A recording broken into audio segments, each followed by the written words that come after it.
Connect the Dots. I'm Alison Rose Levy, here with you every Wednesday at 10 a.m. Eastern Time on the Progressive Radio Network. I'm a long-standing journalist of health, the environment, food, and attendant policies, along with being a media critic after many decades of work in both the mainstream and, in the last dozen years or so, the independent media. And each week on Connect the Dots, we connect the dots between your well-being, the well-being of our communities, the well-being of our society, and the ecological stability of our habitat, planet Earth. And each week on the show, I discuss with different experts, authors, scientists, advocates, economists, all the different factors in our interconnected world that determine our health and environmental stability. I'm very honored to have on today's show a leading scientist and architect of new energy solutions, of whose work I've been aware from my own longstanding reporting on fracking and pipelines going back over a decade. Our guest today is Mark C. Jacobson. He's a professor of civil and environmental engineering at Stanford University. Professor Jacobson studied atmospheric, oceanic, and environmental sciences at UCLA, and he's also been the principal scientific architect of a policy plan that we've covered a great deal on this program and have many, many past shows discussing the Green New Deal, which he has played in a very important role in doing the scientific and structural work and planning to bring us to 100% renewables. So we'll be discussing that today in reference to other developments on the public scene. And so it's an honor to have you here on Connect the Dots, Mark C. Jacobson. Thank you for being with us. Thank you for having me on the show. So, one of the things, what we're going to be focusing on today is that recently a film called Planet of Humans which was executive produced by Michael Moore and directed by Jeff Gibbs, his longstanding collaborator, was released just, recently on Earth Day, and it's kind of been the subject of a great deal of controversy.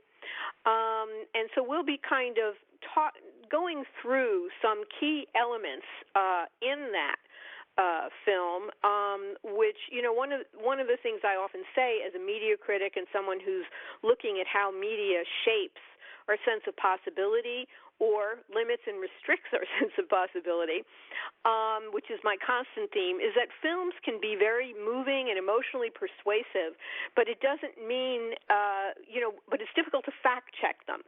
They come at us in real time. We absorb them neurologically. We're moved by them. They sound persuasive, but, really, there's no sourcing. There's no links.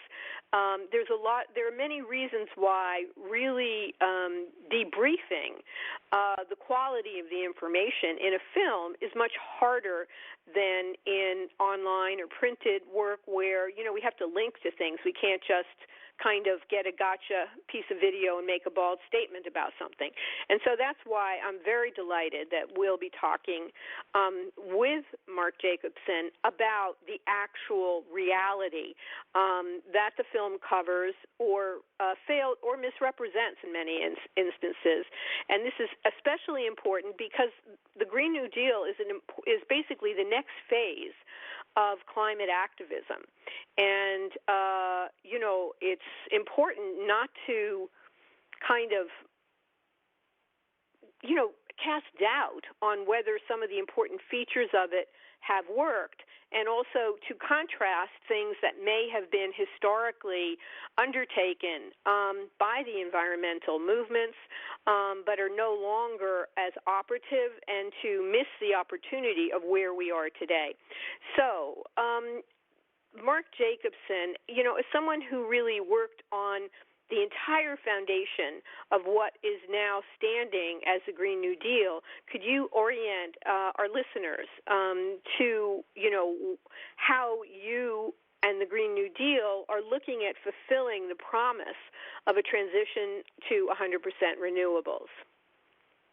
I'm sure. So, well, first, the summary of 100% renewable energy, which is the basis of the Green New Deal, and it's really 100% clean renewable energy, not just renewable. It's clean renewable energy. So that means we do not actually include dirty sources of energy, even if they're renewable. So we do not include biofuels. We do not include biomass. We don't include coal with carbon capture or gas with carbon capture or natural gas at all. And so this film, half of the entire film is about criticizing biomass and biofuels and bioenergy in general, which actually has no bearing whatsoever on the functioning of a real Green New Deal, which is based on 100% clean renewable energy, because our version of the Green New Deal does not even include biomass or bioenergy or biofuels, because it's polluting, because it takes a huge amount of land. Both are polluting, both take land, many types of biomass take land, and water as well, which comes from agriculture.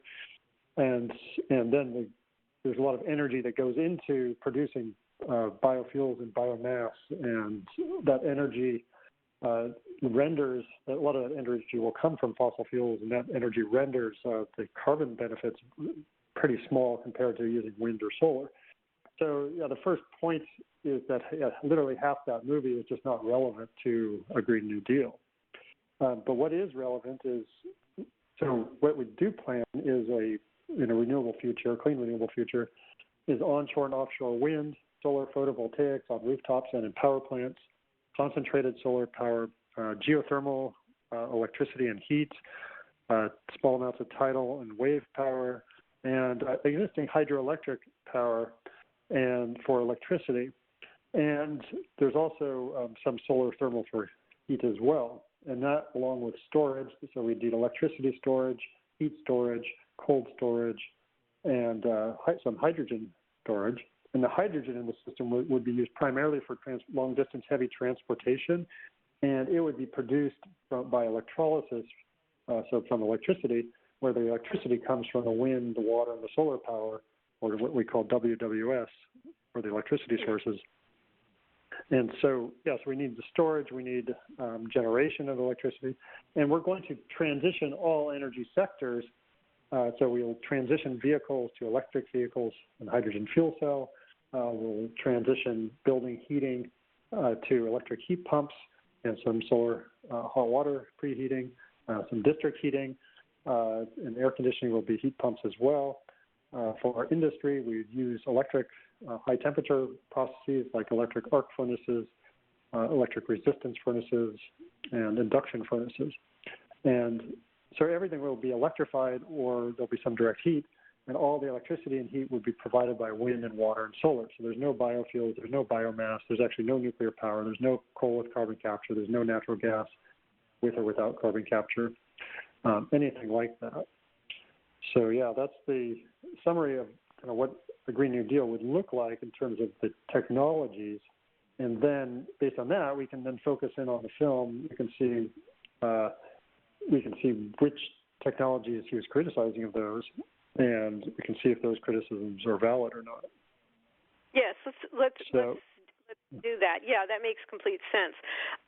For example, I mean, for those who haven't seen the film, one principal critique is that in current solar power, in current wind power, there are backup systems that are where the energy where there are shortfalls in current solar power, that energy is supplied or backed up or complemented by energy coming from, for example, natural gas. And there's been the allegation that renewables and planning for renewables has as a kind of shadow twin coming along with it an incentive to build more natural gas facilities.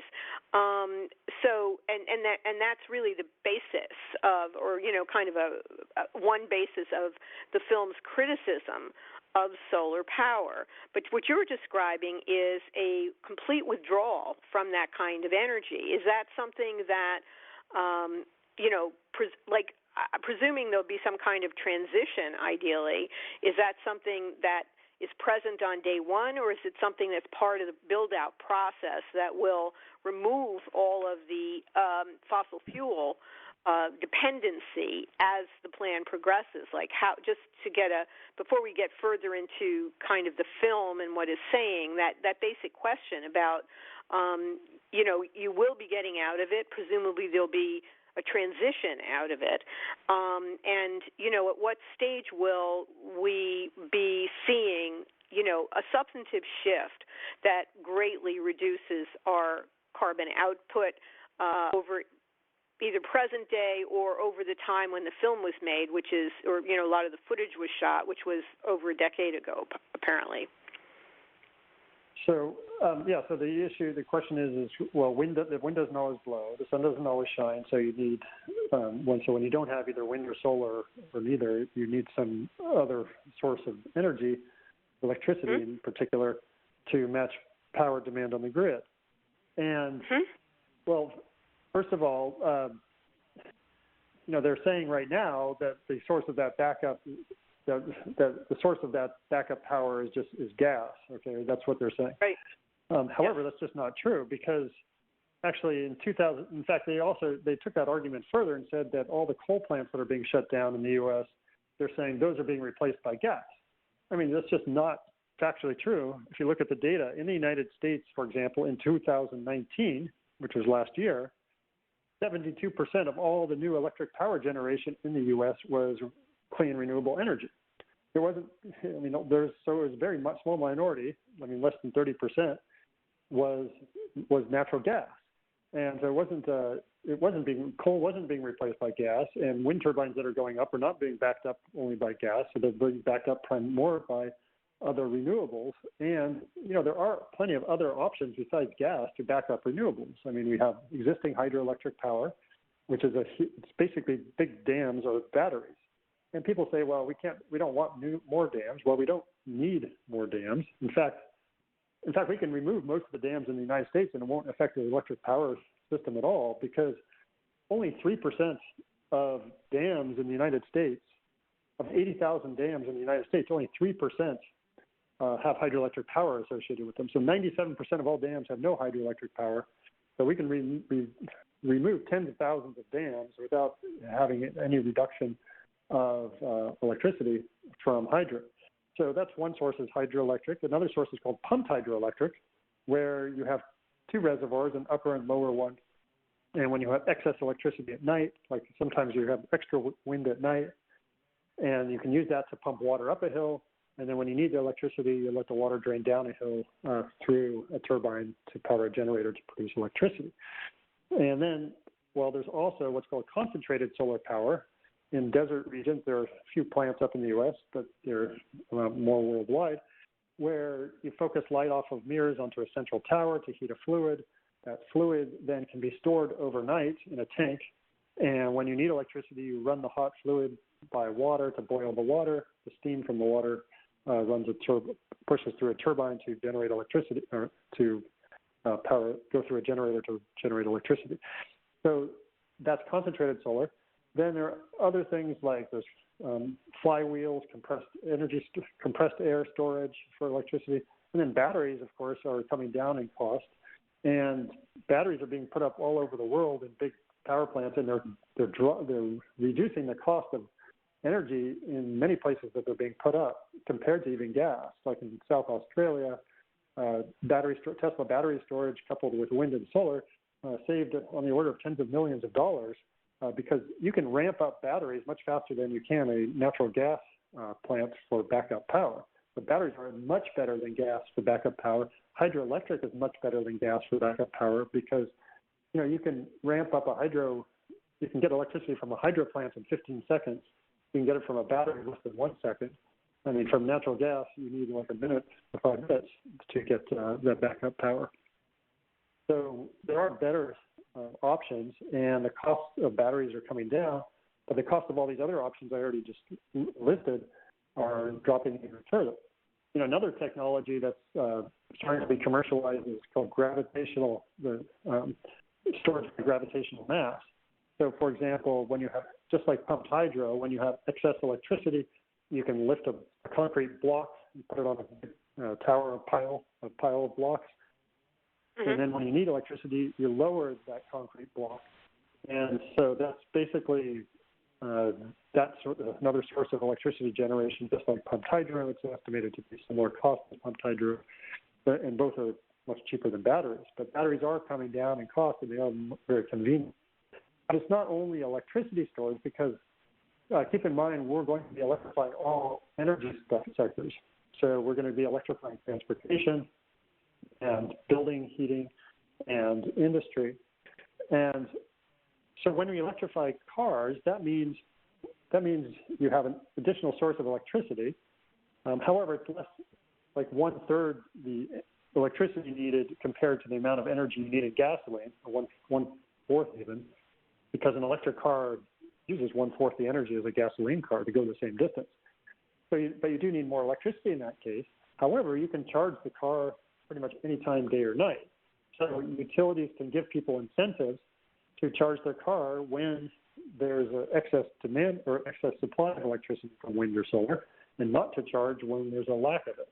So this is called demand response, where utilities give people incentives to use electricity at certain times of the day and not use it at other times of the day. And this is even more effective at matching power demand and supply on the grid. So in the movie, for example, they explained, they only use a silly example of, one wind turbine, when the wind's not blowing and the electricity goes out. Well, first of all, that never occurs, because it's not just one turbine on the grid. There are multiple turbines in many different places. And in one location, the wind's not blowing. But when you look over larger and larger areas, in fact, we've done a study on this. You can look over 19 wind farms, for example. There's not an hour of the year where you have zero power when you add it over all those 19 wind farms over the size of a medium-sized state. And the same thing when you add solar into the mix. Solar peaks during the day, wind often peaks at night over land.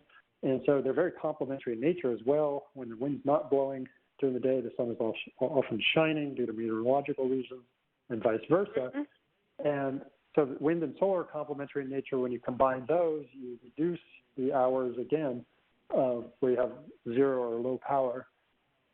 And then you add hydro into the mix. You have geothermal, which is a baseload type of power.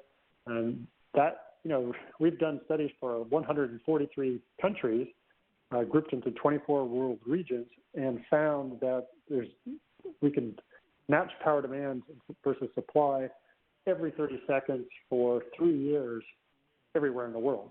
It's not a rocket science. It's an optimization problem, and the movie just oversimplifies the problem, and this doesn't even talk about really the solutions. But no, they don't talk about the solutions at all. Let me just kind of just ask sort of two quick questions. Obviously, you have the plans and you've done the science to show how this can be done.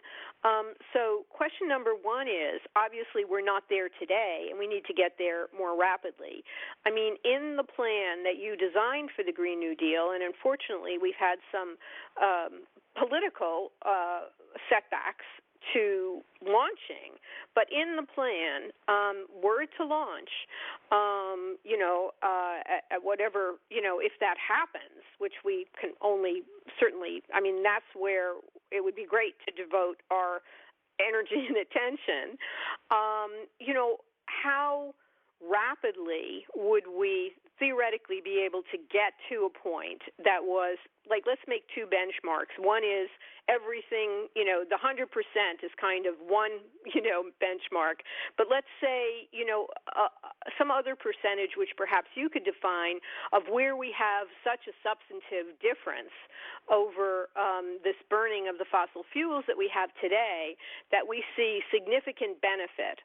How soon could we be seeing significant benefit if we can gather the public and political will to move down that road?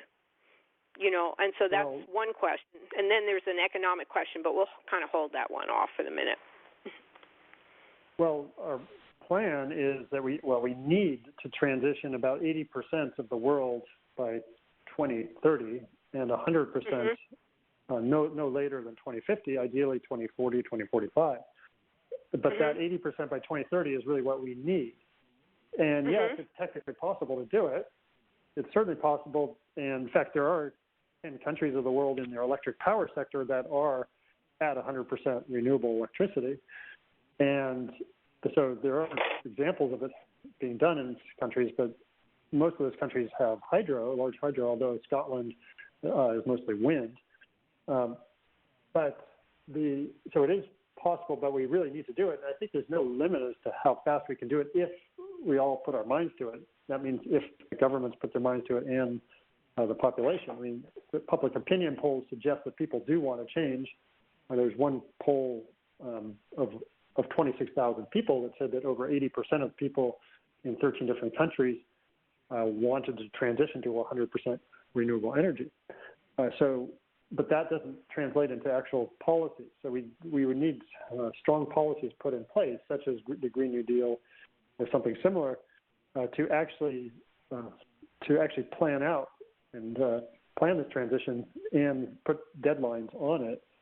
But just like anything, it's really, in this case, we have 95% of the technologies already available.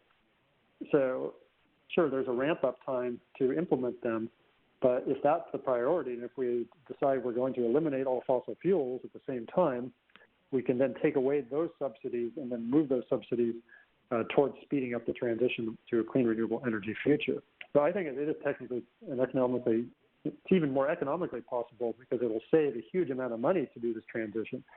People say, oh, the Green New Deal is really expensive. No, it's not. It's really cheap. It reduces social costs 90%, 90%. And it reduces energy costs in the annual energy costs of the country on the order of 60%. So social cost, what are social costs? Social costs are energy costs plus air pollution health costs and plus climate costs. And when you transition, so to look at the costs here, when you transition to entirely to clean renewable energy and storage for everything, you reduce end-use power demand, and end-use demand is what people actually use for energy.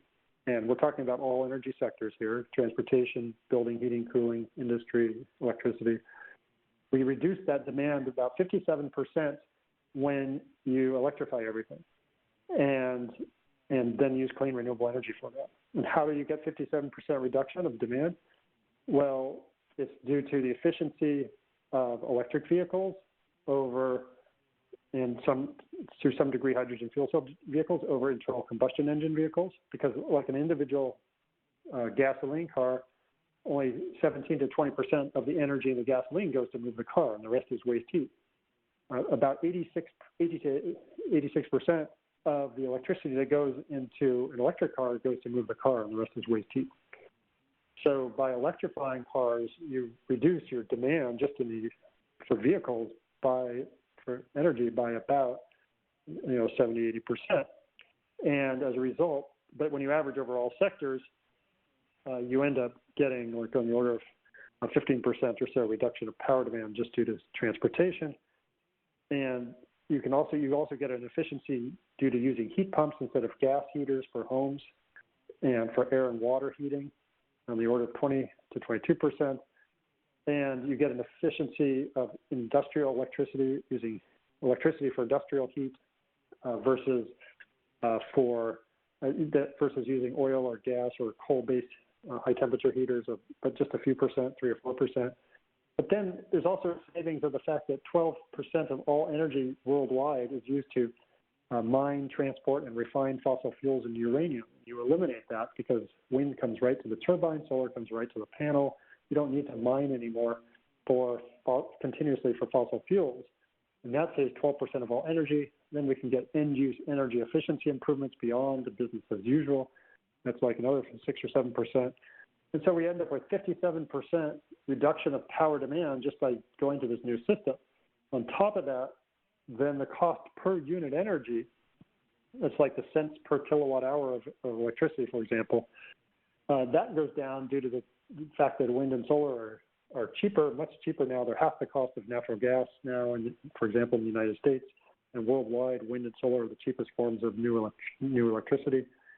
But let's say it's about a 10% reduction of the cost per unit energy, combined with a 57% reduction of energy requirements, then you end up getting about a 60% or so reduction of annual costs of energy. And then on top of that, worldwide, we have 7 million air pollution deaths per year due to air pollution, primarily from fossil fuels and biofuels. And we eliminate those, most of those, 90% of those, and that saves on the order of $30 trillion per year worldwide. In the U.S., it's about $700 billion per year per savings, because in the U.S. there are about 78,000 pollution deaths per year, and based on statistical cost of life, it's about a $700 billion savings per year there. In the U.S., we'd save another $3 trillion due to climate costs in 2050 per year. And so when you add up those cost savings for the health, climate costs in the U.S., for example, and the energy cost savings, you end up getting a 90% reduction of the total social costs to the U.S. So there's no downside to transition. It's cheaper, it's cleaner. We end up creating 3 million jobs in the U.S. by transitioning, 28 million worldwide. These are net jobs over lost, so that's long-term full-time jobs, not just individual one-year construction jobs. These are full-time, long-term jobs. And we reduce health problems, reduce climate problems, we create jobs, we save people money, and we end up using even less land than with the fossil fuel system. In the United States, about 1.3% of all U.S. land area is used for the fossil fuel system, and we go instead with our clean renewable energy system. It's about 1% in the U.S., about 0.65% worldwide of land area to transition to clean renewable energy.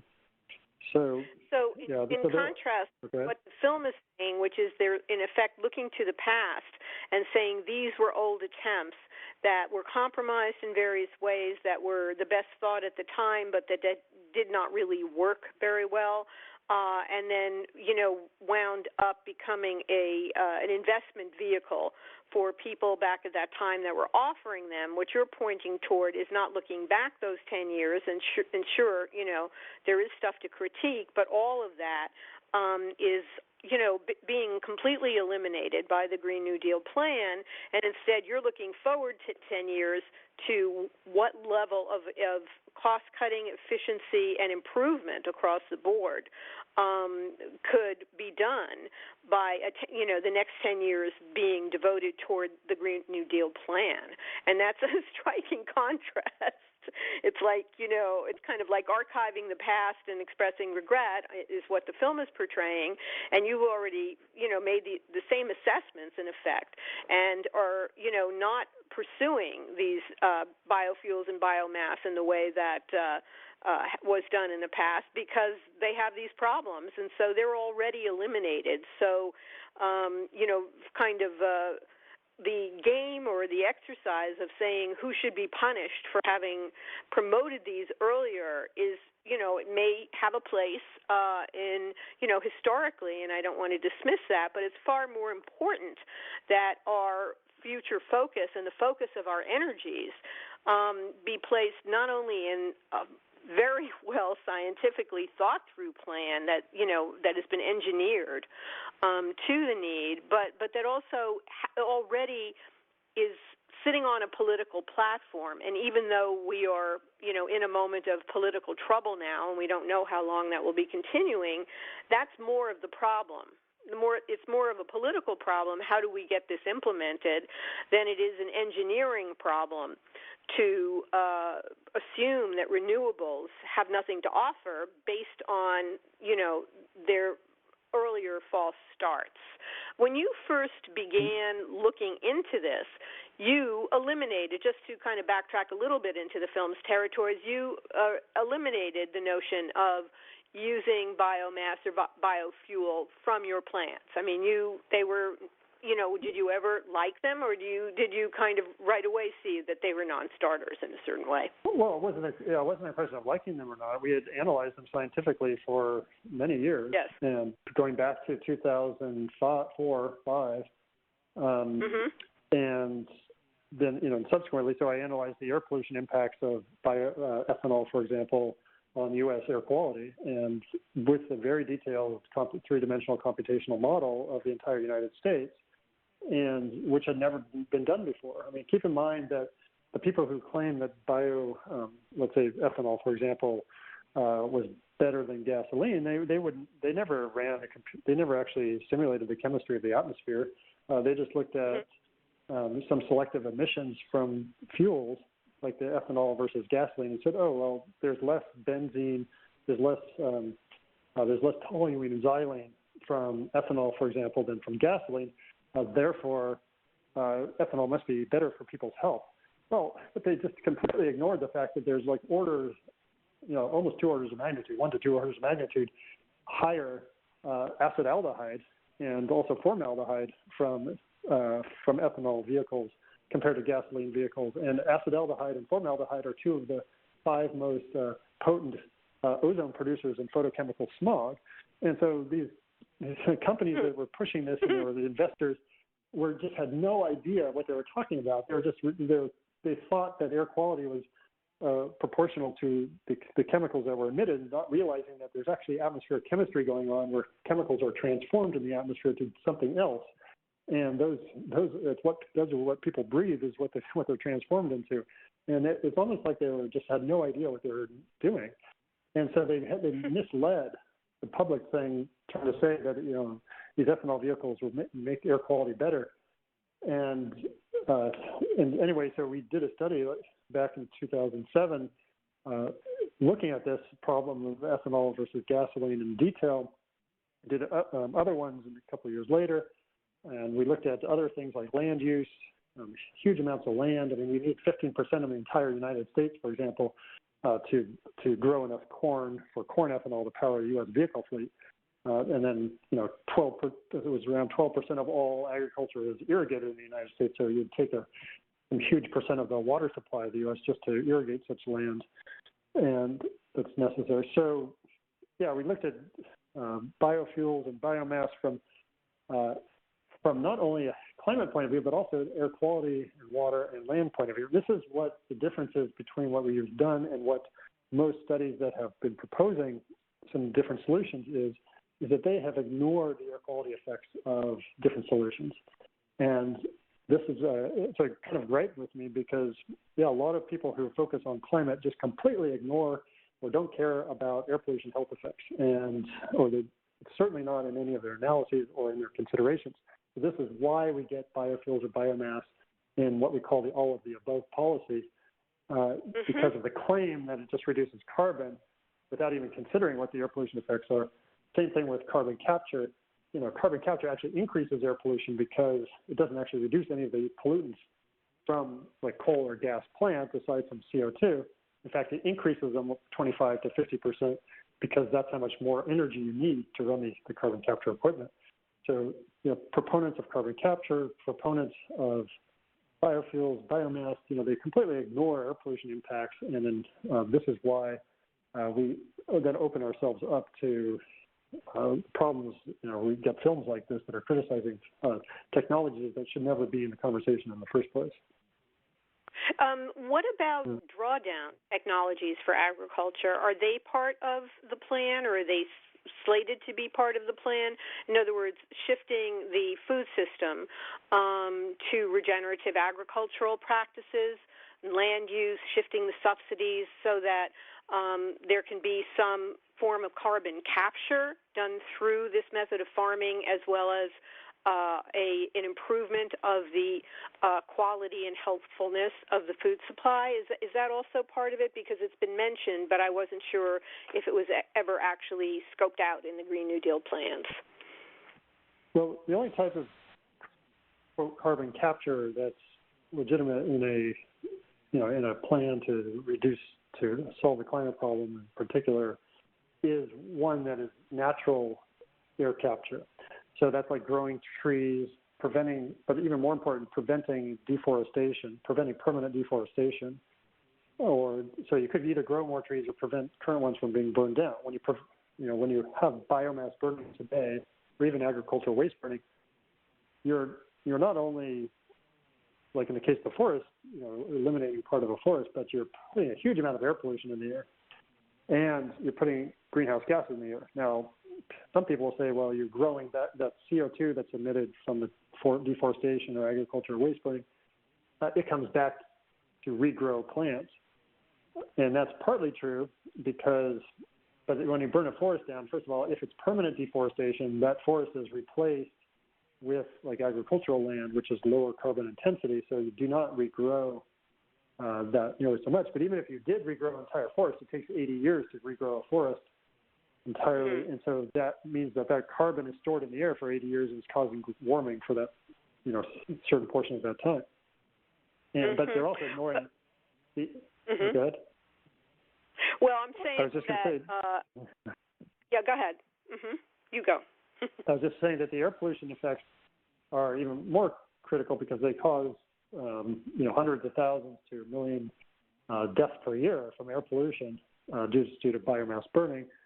And some of those chemicals are also global warming agents, like black carbon and brown carbon. They're actually more potent much more potent over the 10 to 20 year time frame of causing warming than carbon dioxide. And as a result, the biomass burning is causing a net warming of climate. And so a policy that reduces biomass burning, which 90% of fires worldwide are human caused, that would go a long way to slowing global warming and also reducing health problems. But also reforestation is good too, and improving agriculture to capture more carbon. What is not good is spending money on what's called direct air capture. I call it synthetic direct air capture, which are machines to suck carbon out of the air. That is not good. It's useless because it takes energy, first of all, and it only reduces carbon, and it doesn't. And because it takes energy, you're actually not reducing a whole lot of carbon. Now you can take that same money and you can spend it on a wind turbine or solar panel to replace coal or gas plant, electric power plant, and you not only reduce carbon, but you reduce air pollution and you reduce mining, and there's no equipment cost. Take the example, let's say you used a wind turbine to power the carbon capture equipment to suck carbon out of the air. People think, oh, that's great. In theory, it's great. Well, no, it's not great. It's actually horrible because by taking that wind turbine to power the carbon capture equipment, you could instead be taking that wind turbine to replace a coal plant or a gas plant. And when you do that, you eliminate the air pollution from the coal or gas, and you reduce the mining, and you don't have to spend money on the carbon capture equipment. So you could take that carbon capture equipment money and buy a second wind turbine to reduce more coal or gas. So there's no scenario at all in which sucking carbon out of the air is better than just taking that money and using it to buy solar and wind to replace coal or gas. So, that makes complete sense. I mean, the other question I have is that the film points out that, for example, the silicon is needed, and are there for solar arrays or for particular components of the renewable system of the past, or is there sufficient quantity of the key elements and ingredients that would be needed for your plan, or are we risking heading into another scarcity cycle where there's some high-cost rare substance, or it involves, horrible harvesting practices in some disadvantaged region, or there's going to be a huge cost mounting competition factor around any of the key ingredients that are needed to build out and implement the plans you're discussing. Yeah, so this is another area where the film was grossly exaggerating the issue. So yeah, sure, you need to mine for components for solar panels and wind turbines. And just to put it on the scale, though, I mean, this is like, you mine once for a wind turbine that lasts 25, 30 years. And then those components could be recycled. But even if they're not, okay, it's once every 25 or 30 years that you would have to mine. Now, compare that with a fossil fuel plant. So compare a wind turbine to a natural gas turbine. Okay, well, the natural gas turbine, first of all, you have to mine the components to build that the first time, just like the wind turbine. So that's the same amount of, same period. Let's say, maybe the natural gas plant lasts longer, maybe it lasts 40 years, but it's going to be irrelevant, you'll see. But you then have to mine for the natural gas, or if it's a coal plant, the coal, continuously, every day, forever. Okay, and so so they're exaggerating. They're talking about one-time mining to build a component that lasts 25, 30, 40 years versus having to mine every day forever. They're saying we shouldn't do a one-time mining. We should do everyday mining, continue using fossil fuels and mine every day. So do you know how many oil and gas wells are drilled in the United States every year? 50,000. There are 50,000 new oil and gas wells drilled in the United States every single year. And there are 1.3 million active oil and gas wells in the U.S. right now. There are 3.3 million inactive abandoned ones that are, many of them are leaking. So, and as I mentioned earlier, 1.3% of the entire United States land area is used for the natural gas, coal, oil industries, their footprint on the ground. So if we want to keep with natural gas and coal, we would have to continue 50,000 new wells every year for infinity. And so at some point, the whole U.S. is going to be covered with these things. And so you want to do that, or we're talking, they showed footage of one mine, for there's quartz, a quartz mine or something. Okay, so I'm not saying it's going to be, there's no free lunch for anything. I'm sure it's going to take some energy, and that energy can be renewable for building turbines and solar panels. It's going to take some mining, but it is trivial compared with the mining associated with natural gas, coal, oil. And so it's just so out of proportion for what's relevant. And to then say that we shouldn't do that because we'd rather kill 7 million people every year from the air pollution that the fossil fuel industry is putting out with biomass and bioenergy, that's just, it's really irresponsible journalism. Let me go to a question about sort of the overall thrust or takeaway of the Moore film, which is, resonating with people in a certain way. And, I could sort of comment more about why that might be in a time when we're all shut in, unable to engage. We don't know the future of the economy. Our health is under threat. And therefore, this is a time when a film that basically brings a message about austerity, consumerism, and depopulation, could kind of get a hearing, even if, as you've thoroughly debunked, the actual relevance of the plans that they are, kind of putting in the forefront to attack something that actually is our best hope.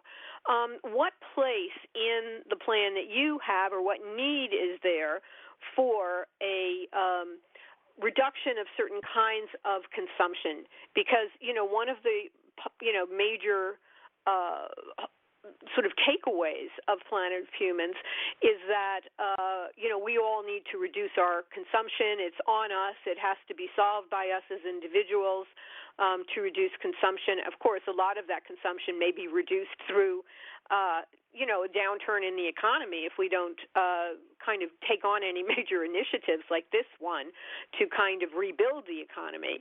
But, do you see, where would you place the role of consumption, especially consumption by the wealthier nations, in getting us where we want to go, or in keeping us within the parameters of energy use that your plan, the Green New Deal plan, would allow for? So, the more consumption reduction, the better. I should repeat again that our plans would result in about 57% average worldwide reduction of end-use power demand without people even changing their habits. So that's the first step. But then, additional consumption reductions beyond that are definitely a benefit, and that can take the form of people like working from home. Now we're seeing right now, everybody's working from home. A lot of people are working from home instead, and so not driving. So that's reducing fossil fuel use.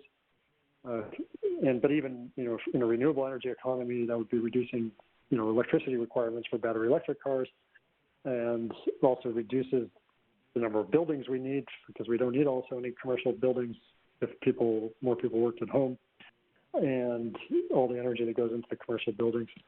So, and then, conserving energy more, like putting more energy efficiency improvements, like weatherizing your home, that can go a long way in places that get really cold or really hot. But for us, it's a benefit, and we encourage it. We do our plans assuming people won't conserve more than kind of the minimal amount. So we still think there's a solution without it. It's not a necessary component to obtain a solution, but it definitely makes it easier if we do conserve more and reduce energy use more. Mm-hmm. Well, yeah, that makes complete sense. I mean, another question, which is not sort of maybe in your wheelhouse, or perhaps it is, and you've looked into this, it's something that I have done many shows on. Many of these podcasts has been on the theme of how do we pay for it, because, I think that there is one of the reasons I'm sort of concerned about this more film is because, you put a bad jacket on something, it gets disseminated through major media, through right-wing media, and then you have this insurmountable belief that's been kind of instilled in the public. And, if renewable energy doesn't work, or it's some kind of scam, and that gets out there, it really takes something that is earth-saving and life-saving and majorly important that we need to move ahead on, and to weaponize this false belief that renewables have nothing to offer, I think is actually dangerous in the current climate. So, I'll just kind of say that. But we've seen a situation with Senator Sanders where he was vaguely characterized as unelectable, and then a lot of people heard that in the media and they came to believe it. But, on this front, the big question around the Green New Deal, even though, as you mentioned, studies show it's wildly popular and vast majority of people want it, the counter argument that has been put forth is, how can we pay for it? We can't possibly afford this. And I've had economists on the show who are saying, not only that the cost reductions and all of the health benefits and reduction of health costs and ability to maintain a habitable planet, which are major upsides, but are also complemented by the fact that we can make unilateral decisions to bail out billionaires yet again, with no one asking how we paid for it. So I've heard arguments that in fact we can, in a similar light, the government can make this investment that would benefit everyone. Do you have anything else to kind of add to that, or to comment about it in terms of the economic potential to do this? Yeah, well, so the upfront cost of doing this is cheaper than the cost of maintaining the fossil fuel system, for sure. I mean, we calculate for the United States, for example, we're on the order of $7.8 trillion upfront cost, but that's spread over the whole time that you're putting it up. And that pays for itself by electricity sales. So $7.8 trillion pays for itself by electricity sales over time. And so there's really, that compares to on the order of $17 trillion. In terms of the annual cost, I should back up to say that, the $7.8 trillion is the upfront capital cost.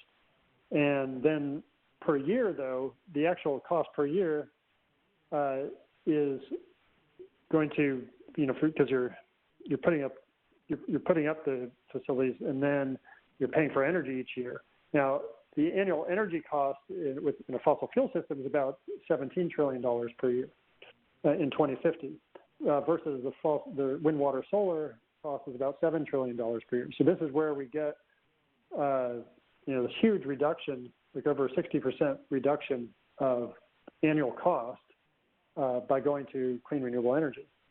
But as I said, you're paying for the clean renewable energy system by electricity and energy sales every year. And so technically you don't need any government support. However, if you want to do it at the pace that we need to do it at, by 80% by 2030, we need to take away subsidies from fossil fuel companies, and we need to shift those toward renewable energies to speed up the transition, because it's not going to happen on its own at that pace unless we do subsidize it, that's for sure.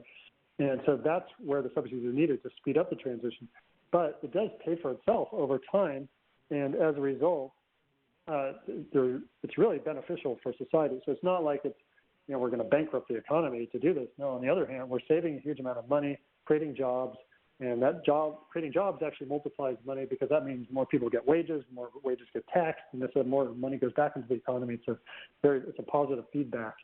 And you're saving lives, and that saves money because you reduce health costs, you reduce insurance rates, you reduce workmen's compensation rates, fewer lost work days, fewer lost school days, more efficient economy overall.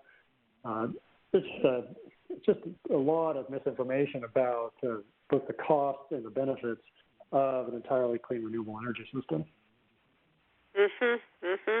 Yeah, I mean, it seems like, I guess I think part of the reason for this film taking people in as well is that we just had the disappointment of Bernie Sanders, who is really, along with Alexandria Ocasio-Cortez, major champion of the Green New Deal that we've been discussing throughout today's podcast. But so like seeing that lack, I think people are then turning around and saying, well, now I must tighten my budget, and I don't, anything that, the forms of renewable energy that were kind of brought on first in the past have proved to be yet another sham, and so, our only way out is to reduce consumption, without realizing that, in fact, a whole new generation of kind of engineering and analysis and all of that has come into play so that we could do both. And have the benefit of this, but we really should be fighting for this rather than participating, going down blind alleys, and in terms of taking it down. Now, you have done the work of looking at how these models could be applied in every state of this country and around the world. Could you tell our listeners a little bit more about that? So we've developed plans for each of the 50 United States to transition to 100% clean renewable energy and storage for all energy, and for 143 countries of the world, which represent about 99.7% of all the world emissions. And also we've done it for dozens of cities and towns. These roadmaps call for transitioning all energy to clean renewables. And they give a timeline. They look at the cost benefits. They look at the health cost benefits and the climate cost benefits. And they look at the land areas required, and in some cases the materials required. And, the conclusion is uniformly that it's technically and economically possible. There are social and political barriers that can and should be overcome. But those are really the main obstacles. They're not technical or political obstacles. Technical or economic obstacles. They're really social and political obstacles, and we see that right now. I mean, this, like the Michael Moore film, it's a social obstacle. It's like you get people who just take pot shots, and they distract people from the truth about what can be done, based on just to kind of sell a movie. And that's I consider that a social obstacle. Not to say that everything should be propaganda. Sure, you should be critical of everything to try to improve it. But there's a difference between trying to improve something by being critical of it versus just smearing it, making it look like it's useless and worthless. And that's what I think. Yes, I agree with you. I mean, one of the things, because I've been out and about on social media engaging with many people on this particular debate, and one of the things that I keep saying to people is, what's the plan, Stan? In other words, even if you believe these, mistruths, and you're not, critical at really examining whether they are true today. A lot of people can't even understand that going back 10 years ago and looking at what was going on then may not be that relevant right now.